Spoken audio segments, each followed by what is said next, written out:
Bismillahirrahmanirrahim. Assalamualaikum warahmatullahi wabarakatuh. Waalaikumsalam warahmatullahi wabarakatuh.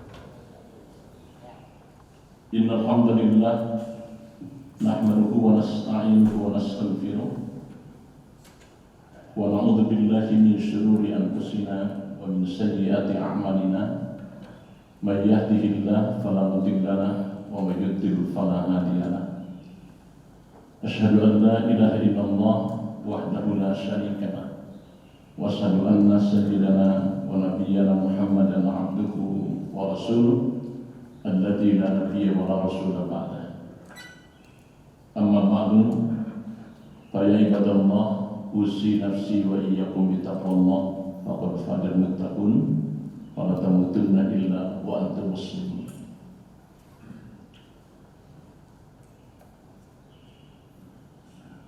Bapak-bapak, ibu-ibu, hadirin hadirat jemaah pengajian yang sangat saya cintai, saya hormati. Sedianya hari ini yang menyampaikan tausiah, ini minggu kelima, yang menyampaikan tausiah adalah Bapak Dr. Ali, Dr. Arif Ali Muladi. Cuman semalam sekitar jam 9 mendadak kasih tahu bahwa ada urusan yang sangat penting yang tidak bisa tinggalkan, berangkat ke Jogja. Jadi saya mencari siapa lagi jam 9 malam itu. Jadi ya tiada rotan akar pun berguna, insyaallah.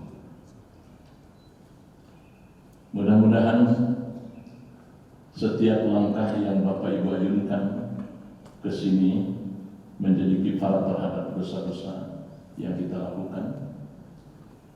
Sebab hadisnya sangat sahih bahwa dari sholat ke sholat, dari pengajian, dari majlis taklim ke majlis taklim, dari Jumat ke Jumat, itu kafaratun lima bainahuma, kifarat atau penggugur dari dosa-dosa kecil kita tentunya.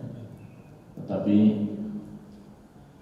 la sabair ma istimrar, tidak ada dosa kecil kalau terus dilakukan, wala kabair ma istighfar, dan tidak ada dosa besar kalau kita mohon ampun kepada Allah SWT. Kita sanjungkan salawat serta salam kepada junjungan kita, yakni Nabi besar Muhammad sallallahu alaihi wasallam, kepada keluarganya, para sahabatnya, insya Allah kepada kita sekalian, umatnya yang tetap istiqomah menjalankan sunnahnya hingga akhir zaman. Allahumma amin. Tema yang akan saya bawa pada tausiah pagi hari ini adalah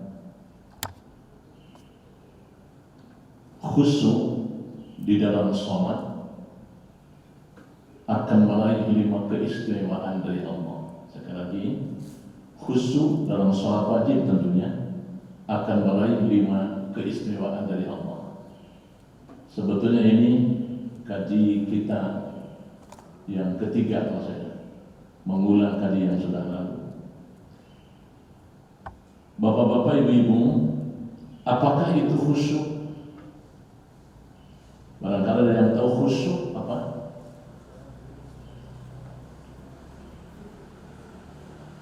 Apa itu khusyuk? Fokuskah?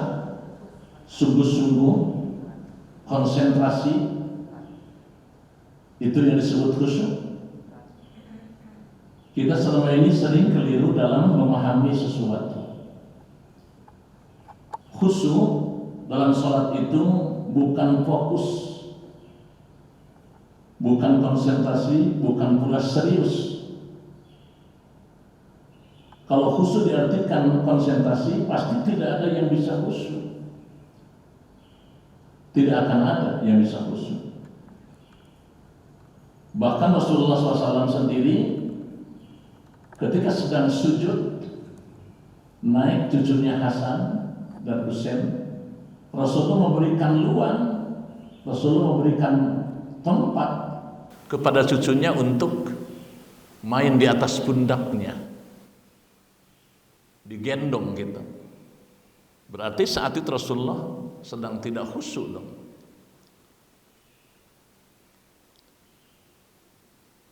Baik, kita lanjut. Bapak Ibu sekalian, khusyuk bukan fokus, khusyuk bukan konsentrasi. Khusyuk itu diterjemahkan dalam bahasa Arab al-khudu wat tawadu. Sekali lagi, al-khudu wat tawadu artinya kepasrahan secara total. Sekali lagi, kepasrahan secara total, wat tawadu, dan kerendahan hati. Sekali lagi, yang disebut dengan khusyuk adalah al-khudu wat tawadu, artinya kepasrahan secara total dan kerendahan hati. Kita suka mendengarkan orang itu tawadu gitu kan. Tawadu itu artinya apa? Rendah hati. Ya.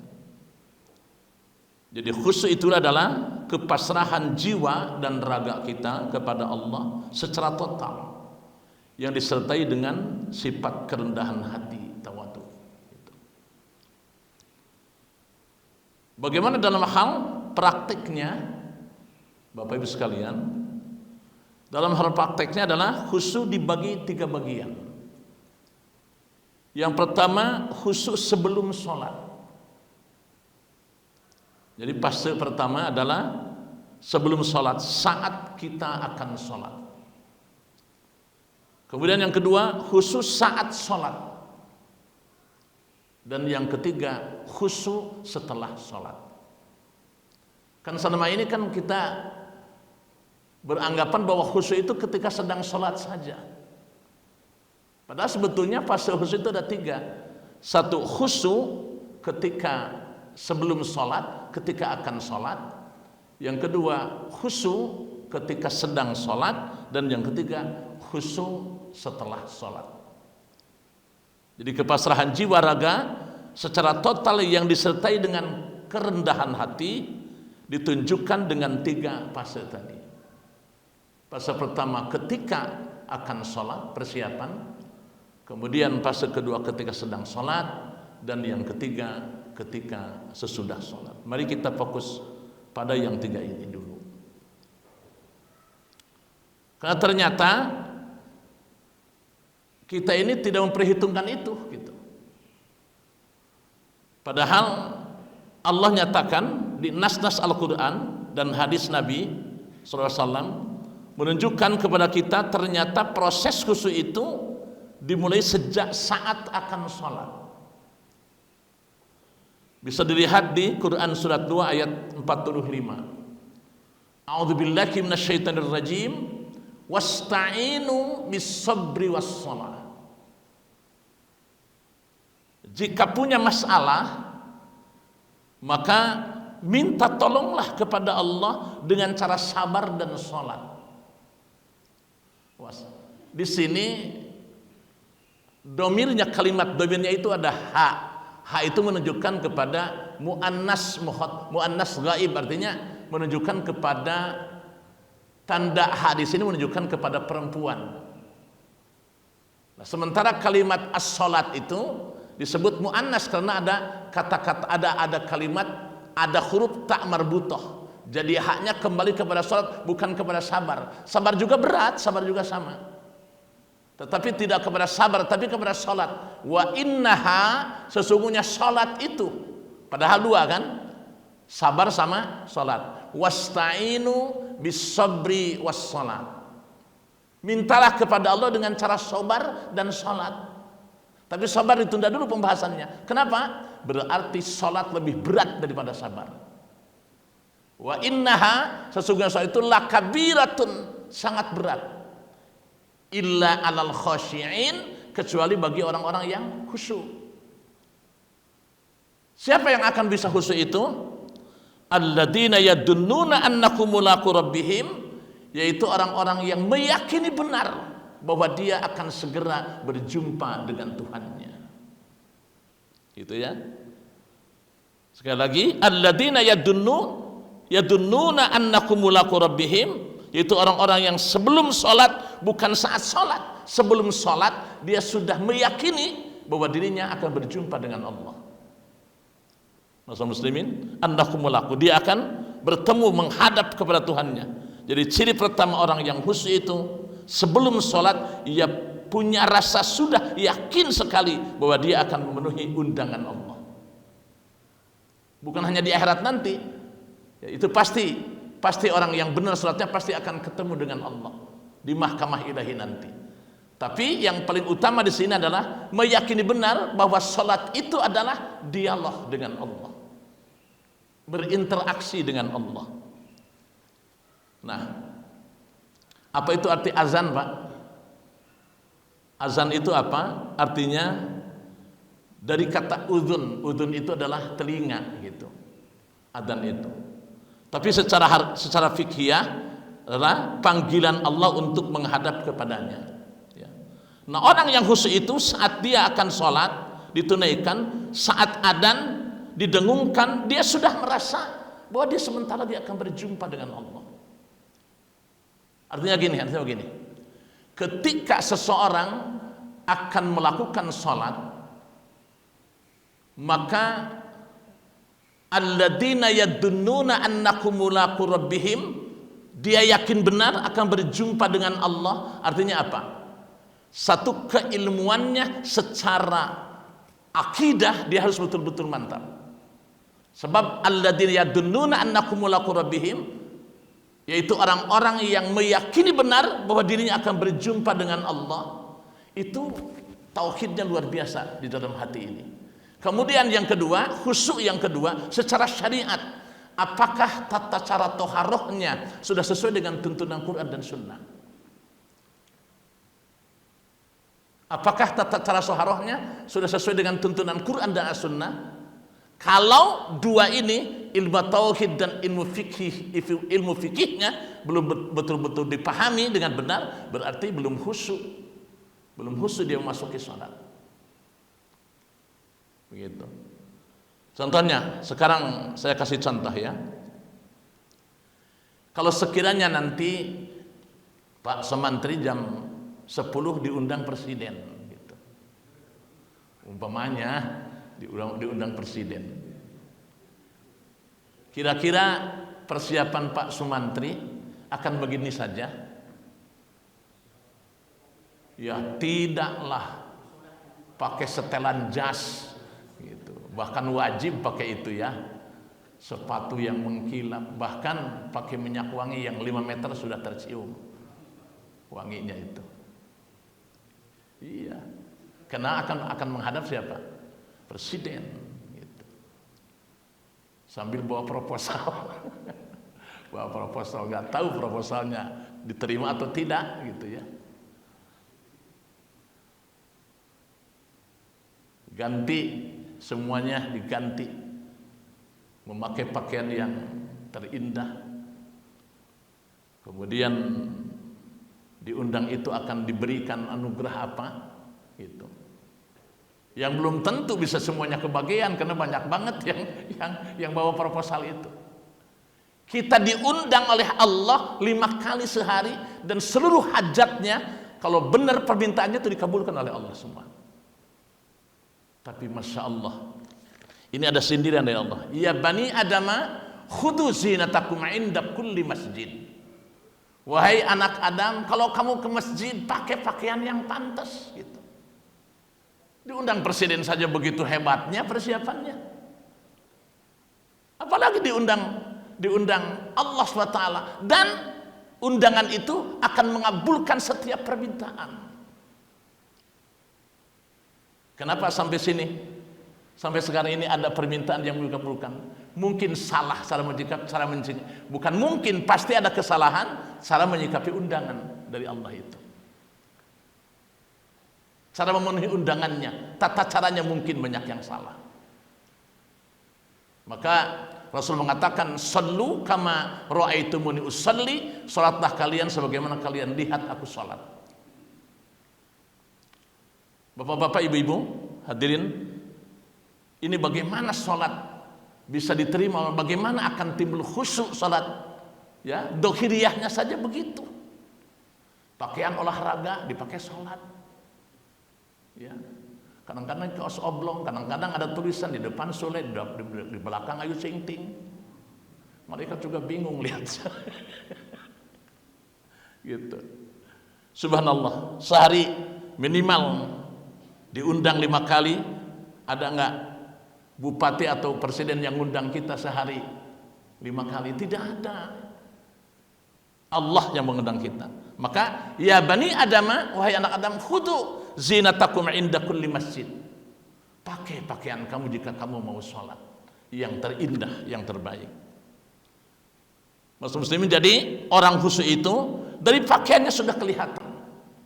Nanti coba deh duhur, ya, mandi dengan bersih, niat lillahi ta'ala, kemudian memakai pakaian yang terindah, kemudian pakai wewangian, terus salat, rasakan bagaimana khusyuknya, berbeda dengan tidak memakai persiapan. Gitu. Karena itu penampilan itu terkait erat dengan doa. Coba lihat di Al-Baqarah 186. Itu firman Allah, doa itu seharusnya kalau kamu meminta langsung dikabulkan. A'udzubillahi minasyaitonir rajim. Wa idza sa'alaka 'ibadi 'anni fa inni qarib ujibu da'watad da'i idza da'an falyastajibu li wal yu'minu bi la'allahum yarsudun. Kalau hambaku Muhammad bertanya, apakah aku itu jauh atau dekat? Fa inni qarib, aku dekat. Ujibu da'watad da'i idza da'an, aku kabulkan permohonan hamba yang mohon kepadaku.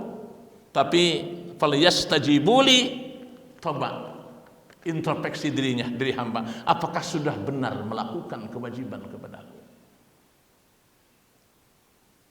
Kemudian yang kedua, sesuai dengan tadi, yang pertama tadi, yaitu wasta'inu bis-sabri was-shalah, sesuai dengan itu, ya kan? Coba yang kedua itu, falyastajibuli, coba lihat dirinya apakah sudah benar melakukan kewajiban kepada Allah. Kemudian yang kedua, waliyu'minu bi, kembali kepada tauhid. Serahkan semua kepada Allah, bentuk pengabulan doanya. Allah yang maha tahu kemampuan kita, Allah yang maha tahu kebutuhan kita. Serahkan semuanya, tidak usah mendikte Allah. Jadi pertama, kalau sholat ingin khusyuk, ya kan, diperintahkan yang pertama adalah pakaiannya yang terbaik. Kemudian fahami fikihnya, fahami tauhidnya. Insya Allah begitu selesai wudu aja, selesai wudu. Coba kita sama-sama selesai wudu, bentuk doanya kepada Allah sama-sama. Bismillahirrahmanirrahim. Ayo Bu.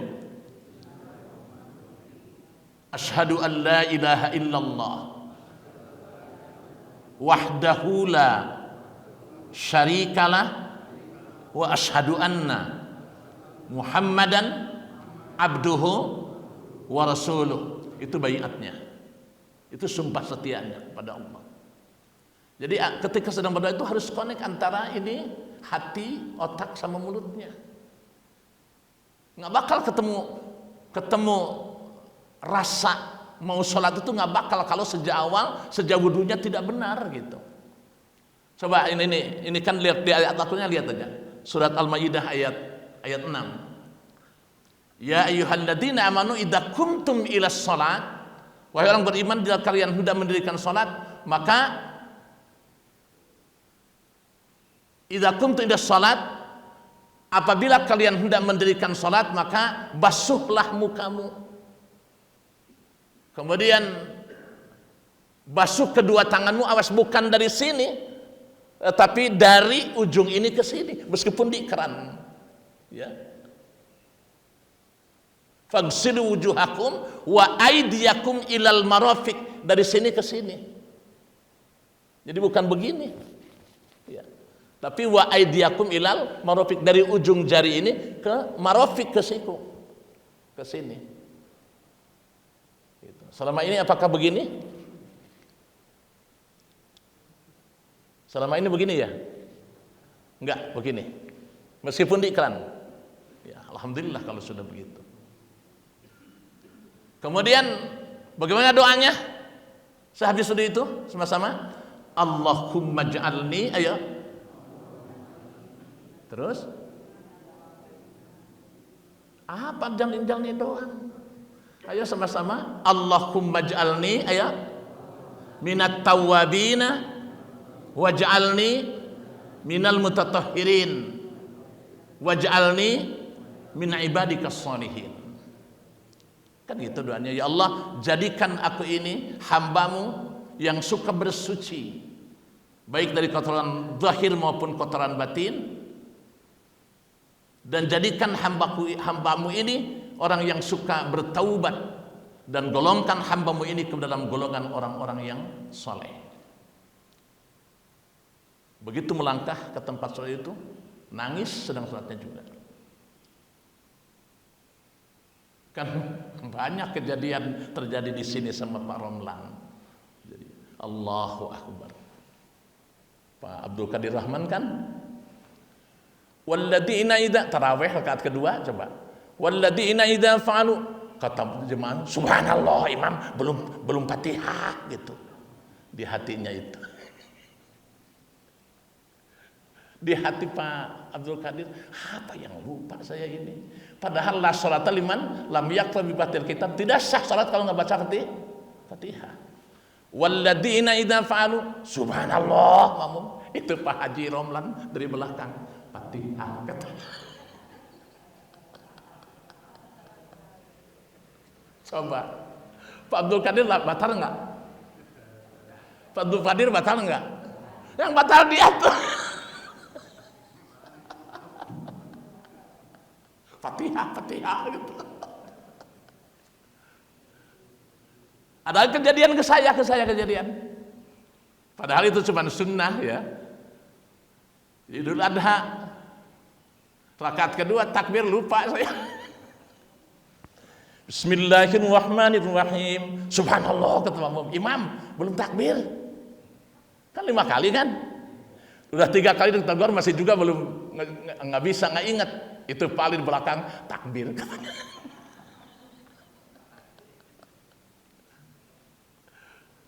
Gitu. Sudah kalau memang dia berdegong nggak mau ditegur, nggak bisa ditegur, biarin aja, ya. Jangan ditegur tidak sesuai syariat.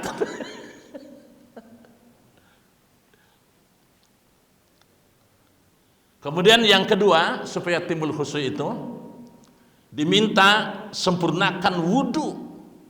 Bahkan Nabi menyampaikan kepada orang yang kurang baik sholatnya, idza kunta ila sholat fa asbigil wudu. Kalau engkau ingin menunaikan sholat dengan sempurna, maka sempurnakan dulu wudumu.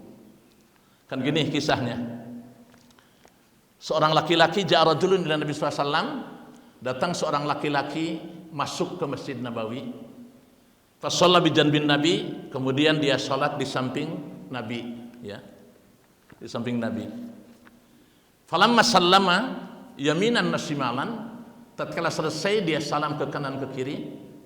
Kemudian faqala Nabi sallam, Nabi bersabda.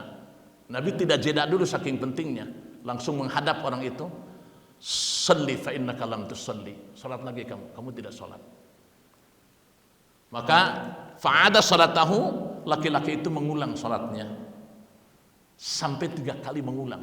Sebab begitu setelah selesai salat dia shalli fa innaka lam tusalli, kamu tidak salat. Sampai orang itu berkata kepada Nabi, ya Rasulullah, lima uhsina ghairah. Wahai Rasulullah, aku tidak bisa yang lebih baik dari ini. Maka alimni, kata dia, ajarkan wahai Rasulullah bagaimana seharusnya sholat. Saya sudah 3 kali mengulang tapi salah terus. Maka Rasulullah SAW, lalu Nabi berkata kepada orang tadi, idza kunta ila sholat fa asbigil wudu. Ternyata Nabi melihat baik gerakannya, baik dari mulai awalnya gerakan sholatnya itu tidak benar. Nabi menguji orang itu, menguji kesabarannya, ya kan? Apakah dia mau Maka dia langsung kepada Nabi, tolong alimni, ajarkan kepada Rasulullah. Setelah selesai mengajarkan Rasul itu, maka Rasul bersabda, "Sallu kama ra'aitumuni usalli," salatlah kamu sebagaimana kamu melihat aku salat. Di mana kita melihat salat Nabi? Di hadis-hadis yang sahih. Kita melihat itu. Pertanyaannya, kenapa Nabi begitu sangat kuat memberikan perhatian tinggi terhadap salat itu? Kenapa begitu luar biasa Nabi itu? Rasulullah bukan ingin merepotkan kita, bukan sama sekali. Rasulullah begitu besar memberikan perhatian khusus terhadap salat itu, alasannya adalah bahwa salat ini menghadirkan rahasia besar. Bagi siapa? Bagi kehidupan kita umat manusia. Janji Allah itu hanya akan diberikan kepada orang-orang yang salatnya benar, sesuai dengan tuntunan Quran dan Sunnah. Jadi harusnya kita itu sering ngobrol gitu, untuk bagaimana memahami tentang wudu, apakah wudu kita ini sudah sesuainya dengan tuntunan Quran dan Sunnah. Supaya apa? Supaya timbul keyakinan, Pak. Keyakinan bahwa wudu saya sudah sesuai dengan tuntunan Quran dan Sunnah. Atau sholat saya sudah sesuai dengan tuntunan Quran dan Sunnah. Ya. Saya kalau haji itu atau umrah, berbicara sama orang Brunei atau sama orang Malaysia, dia khusus untuk belajar manasik haji itu 2 tahun ketika dia akan berangkat haji. Kita besok mau berangkat baru belajar, ya sampai begitu. Jadi sampai di sana mandiri, enggak ngekor terus, enggak, mandiri. Saking kulutusnya, apa namanya, taklidaan. Kan saya itu mencoba multiple choice, menguji orang yang besok akan berangkat ibadah haji, 20 soal multiple choice saja. Itu rata-rata cuma dapat 3, Pak. Besok berangkat haji. Luar biasa. Tidak ada banyak yang tidak tahu rukun iman. Bagaimana itu mau ibadah begitu? Apalagi syarat sah salat, rukun salat, enggak tahu, besok mau berangkat. Terus sampai di sana gimana? Bagaimana ustadz aja gitu. Coba. Sedih, Pak, sedih. Ini mayoritas jemaah kita seperti itu. Sampai dipoto saja harus sama ustadz, coba. Ustadz juga punya hajat sama Allah sama. Ketika sedang tekun gitu di depan Ka'bah itu, ditepak dari belakang itu. Pak Ustadz, fotoin gitu. Kenapa harus difotoin? Biar berkah katanya. Nggak ngerti, nggak paham gitu. Apa keistimewaan yang akan diberikan kepada orang yang khusyuk oleh Allah SWT yang akan diberikan apa? Yang pertama, kata Al-Quran surat Al-Baqarah, Al-Ankabut ayat 45, Allah berjanji bagi orang yang salatnya sesuai dengan tuntunan Quran dan hadis Nabi, yang pertama nih, pasti akan dijadikan orang baik, pasti. Mari kita baca Qurannya. Surat Al-Ankabut ayat 45. A'udzubillahi minasyaitonir rajim. Innas sholata tanha 'anil fahsya'i wal munkar. Sesungguhnya salat itu mencegah dari perbuatan keji dan mungkar. Sudah dipersingkat sajalah. Kemudian yang kedua, janji Allah dalam Al-Qur'an bagi orang yang salatnya benar sesuai dengan tuntunan Quran dan Sunnah, jiwanya akan tenang. Ya, jiwanya akan tenang, sikapnya, perilakunya, tutur katanya cenderung tenang. Ya. Dalilnya Quran ke-13 Ar-Ra'd ayat 28. Ala bidzikrillahi tatmainnul qulub. Ingat, dengan zikir kepada Allah hati akan menjadi tenang. Mana enggak ada kata-kata salatnya? Ala bidzikrillahi tatmain. Mana ada kata-kata salat? Katanya salat ini ditafsir oleh Quran surat 20 surat Toha ayat 14. A'udzubillahi minasyaitonir rajim. Innani anallah la ilaha illa ana fa'budni wa aqimis shalat lidzikri. Itu ada kata-kata zikir. Sekali lagi. Ala bidzikrillahi tatmainnul qulub, kata Ar-Ra'du ayat 28. Ingat dengan berzikir, mengingat Allah, hati akan menjadi tenang. Di tafsir di Al-Qur'an surat ke-20 ayat ke-14. Ketika Allah berfirman kepada Nabi Musa, sebab kalau mutakalim wahdah, Allah mengatakan pribadinya satu orang berhadapan dengan hambanya, kalimatnya mutakalim wahdah, aku. Ini kadang-kadang dijadikan hujah oleh orang-orang non-muslim.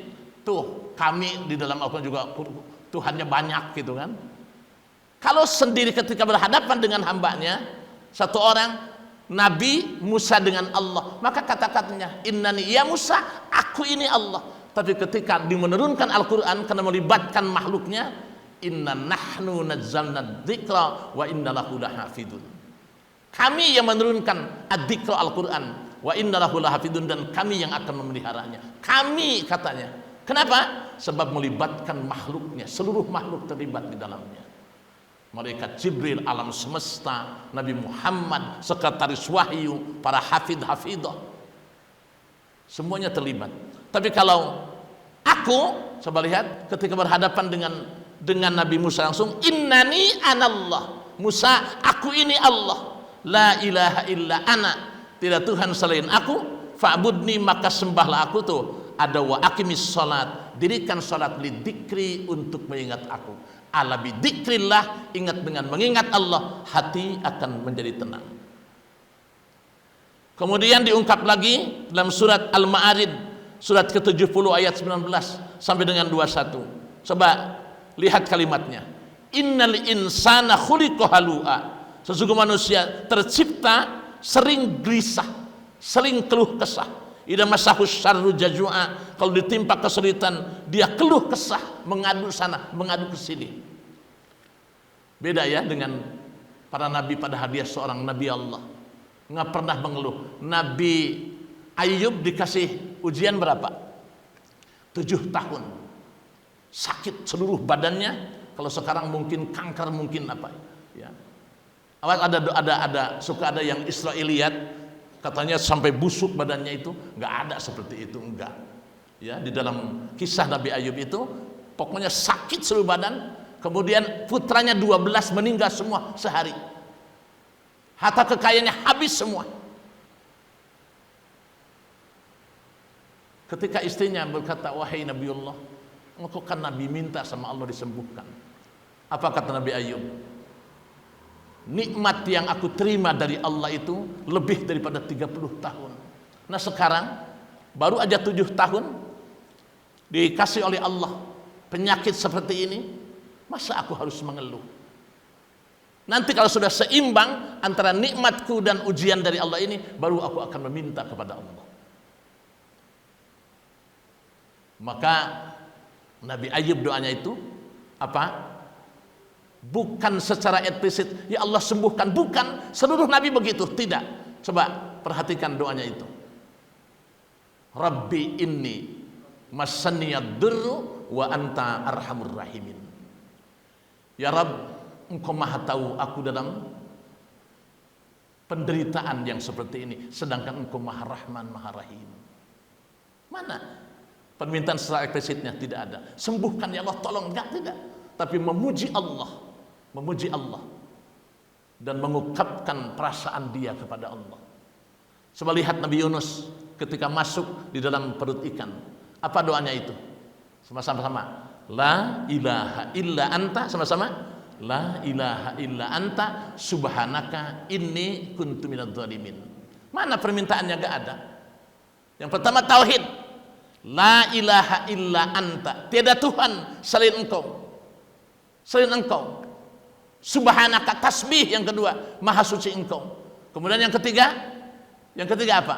Yang ketiga, inni kuntu minadz zalimin. Dia katakan tawadu di hadapan Allah, kami ini ya Allah termasuk orang zalim, belum diperintahkan untuk pergi meninggalkan tempat itu, meninggalkan kaumnya, maka aku sudah pergi ya Allah, maka aku ini termasuk orang-orang yang zalim ya Allah.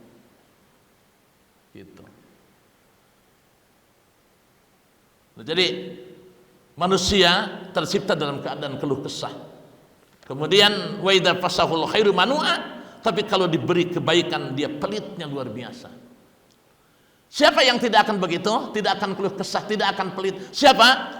Illal musallin, kecuali orang-orang yang salat, alladzina hum ala salatihim daimun, yaitu orang-orang yang konsisten dalam salatnya. Jadi ciri orang yang kedua yang salatnya benar baik dalam kondisi sulit sekalipun tetap dia baik salatnya, maka dia akan tenang, jiwanya selamanya akan tenang. Kemudian yang ketiga, Allah berjanji dalam Al-Quran kepada orang yang sholatnya sesuai dengan tuntunan Quran dan Sunnah. Apa janji Allah? Bila memiliki problem sehebat apapun, maka Allah akan keluarkan dari problem itu. Sebagai kita lihat di dalam Al-Quran, surat Al-Baqarah, di dalam Quran surat 65 ayat 2 dan 3, ditafsir dengan Al-Baqarah ayat 2 dan 3. Wa may yattaqillah. Nah ini harus dicermati. Wa may yattaqillah, siapa yang bertakwa kepada Allah, yaj'al lahu makhraja, Allah akan keluarkan dari setiap problematika. Wa yarzuqhu min haitsu la yahtasib, dan Allah akan berikan rezeki dari arah yang tidak diduga-duga. Mana enggak ada kata-kata salatnya?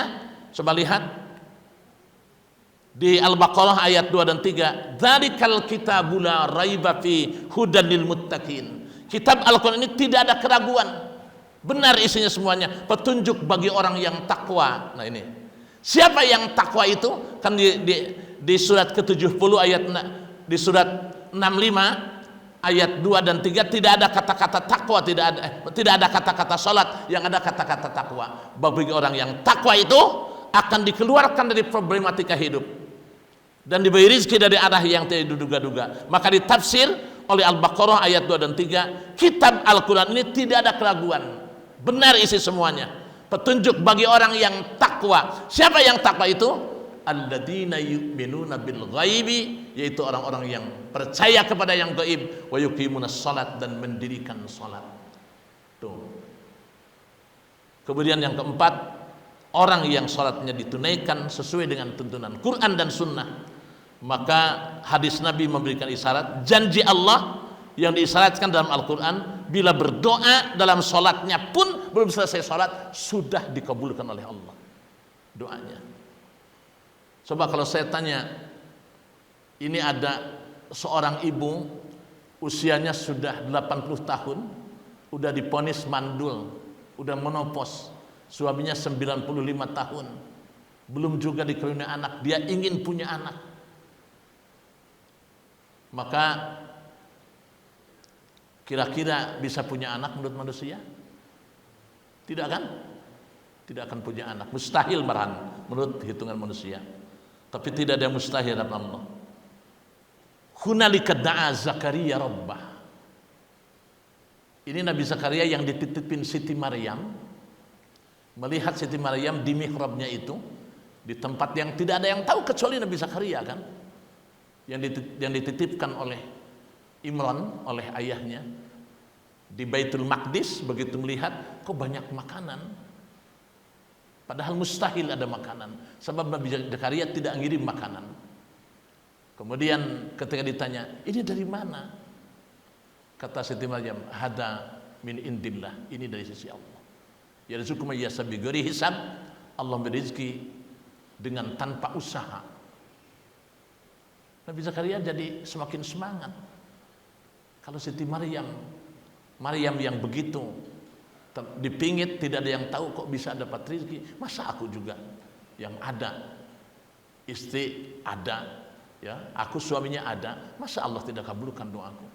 Maka hunalika da'a Zakaria rabbah, Nabi Zakaria berdiri dalam salatnya. Cuman tentu salatnya berbeda dengan kita. Katanya cuma sampai ke ruku salat Nabi Zakaria itu. Begitu berdiri, qala rabbi habbi min ladunka dzurriyyatan thayyibah. Duhai Allah, saya sudah berikhtiar kemana-mana, tetapi menurut perhitungan kami manusia ya Allah, istriku tidak punya anak. Dia sudah mandul. Innaka sami'ud du'a. Saya serahkan saja kepada Engkau ya Allah. Engkau Maha penerima doa. Perhatikan bagaimana Allah menjawab doa Nabi Zakaria itu. Fanadatkul malaikatu huwa qaimun yusalli fil mihrab. Maka turun malaikat Jibril kemudian memberi tahu kepada Nabi Zakaria wa huwa qaimun yusalli fil mihrab. Dia sedang berdiri di mihrabnya, di sejadah, sedang berdiri. Di kamarnya sedang berdiri. Apa kata malaikat Jibril? Ya Zakaria, annallahu yubashshiruka bi Yahya. Tiba-tiba turun malaikat Jibril, wahai Zakaria, Allah sudah memberikan anak tuh di istrimu itu, dan Allah sendiri yang langsung memberi namanya, yaitu Yahya. Nah kita pun harus seperti itu, bisa Bu? Ya Pak, bisa. Ketika Bapak punya hajat yang luar biasa pentingnya, maka ketika berdiri, tapi jangan diucapkan, nanti malah nambah rukun. Ketika sampai iyyaka na'budu wa iyyaka nasta'in, artinya apa? Hanya kepadamu kami menyembah dan hanya kepadamu kami mohon pertolongan. Maka silakan sisipkan di hati itu apa yang paling penting dalam hidup ini. Setelah diungkapkan itu, kemudian langsungkan ihdinas siratal mustaqim. Seperti Nabi Zakaria memberikan contoh. Tapi tidak boleh diungkapkan dengan ucapan, di hati saja. Kemudian ketika sujud juga tidak diungkapkan, di hati saja.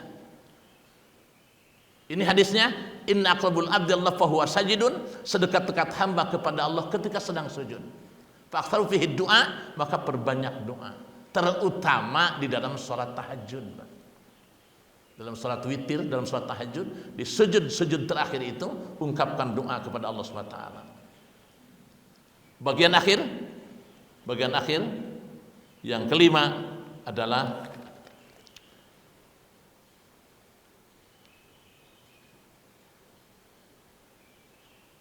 orang yang akan mendapat kebaikan dari Allah. Kebaikan dari Allah adalah orang yang sholatnya sesuai dengan tuntunan Quran dan As-Sunnah, adalah sepanjang dia aktivitas dalam hidupnya, masih hidup, tidak kepada malaikat, tidak merintahkan malaikat, tapi Allah sendiri yang jaga langsung. Allah sendiri yang menjaga langsung. Bagaimana Al-Qur'annya? Ya. A'udzubillahi minasyaitonir rajim, surat Al-Mu'minun, surat kedua 3, qad aflahal mu'minun, sungguh beruntung orang yang salat itu, orang beriman itu, alladzina hum fi salatihim khashi'un, yaitu orang-orang yang khusyuk di dalam salatnya. Kemudian dilanjutkan alladzina hum fi salatihim, alladzina hum ala salatihim yuhafidun, dan orang-orang yang memelihara salatnya. Kalau kita memelihara salat di usia kita yang sekarang ini, pasti Allah akan menjaga kita selama kita hidup, selama kita beraktivitas. Pertanyaannya, apakah sholat yang sudah sedemikian lama dilakukan oleh kita, puluhan tahun kita melakukan sholat, ya kan? Sudahkah kita mendapat 5 keistimewaan dari Allah? Yang pertama, apakah sholat kita sudah menjadikan kita orang baik? Insya Allah kita sudah menjadi orang baik. Yang kedua, apakah sholat kita sudah menjadikan hidup kita jadi tenang, atau jangan-jangan malah gelisah?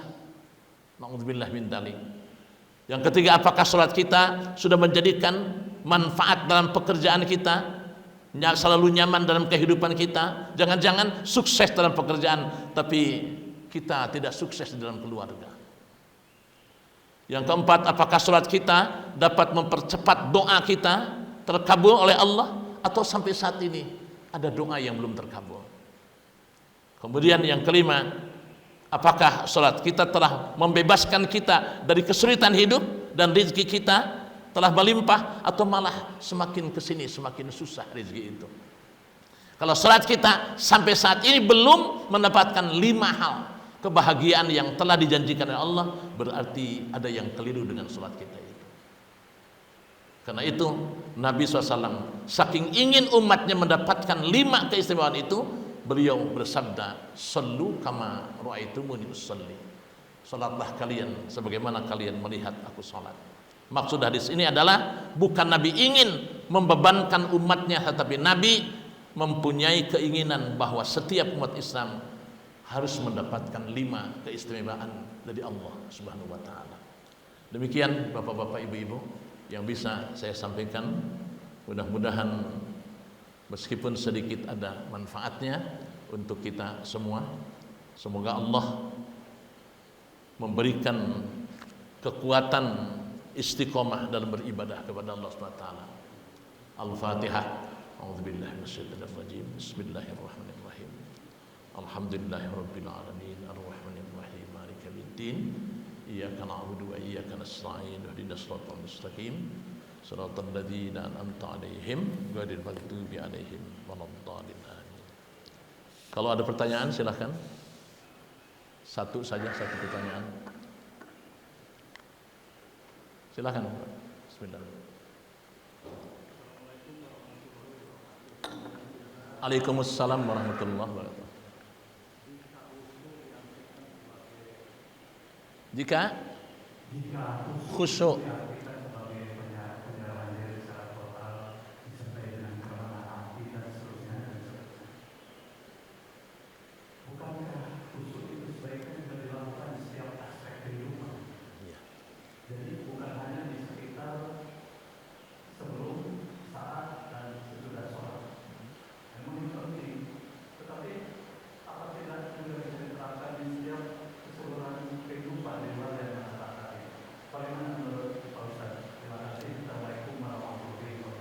Waalaikumsalam warahmatullahi.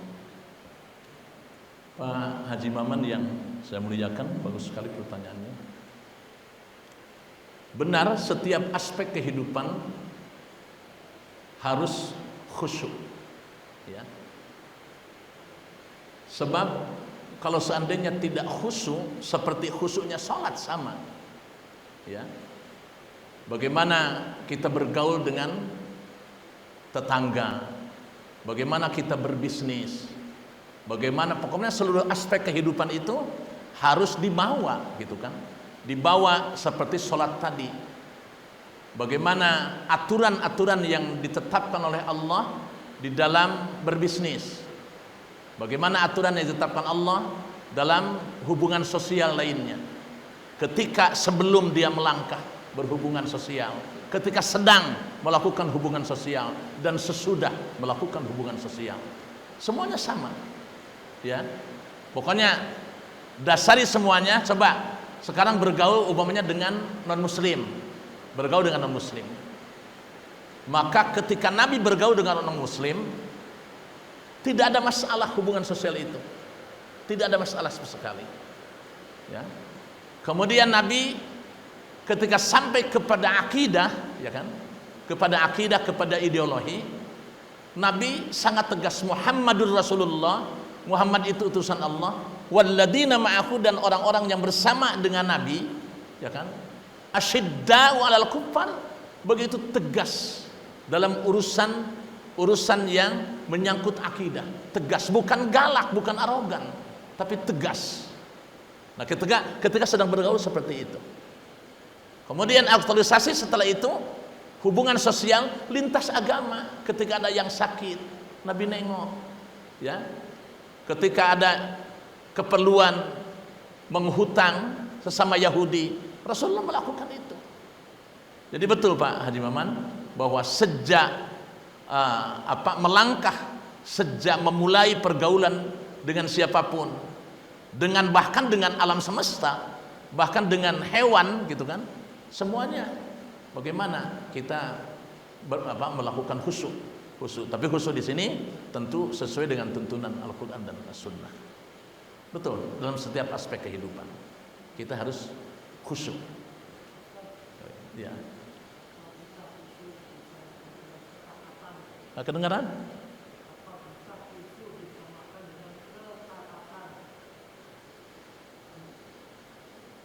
Iya, hampir kena. Sebab khusyuk itu kan begini. Ketika Pak Ramlan melakukan wudu, ya, harus apa yang dilakukan? Apa yang mesti dilakukan sebelum wudu itu? Oh begini aturan syariatnya, fikihnya begini, ya kan? Akidahnya begini, ya kan? Bisa diartikan ketaatan secara total. Kan tadi disebut penyerahan diri secara total kepada Allah, bisa diterjemahkan sebagai ketaatan secara total kepada Allah SWT, sesuai dengan tuntunan Al-Quran dan As-Sunnah. Barangkali itu Pak Maman, itu saja yang bisa disampaikan ya. Mudah-mudahan tidak puas ya. Mari kita sama-sama berdoa kepada Allah SWT. Ibu-ibu ada pertanyaan? Bu? Nggak ada?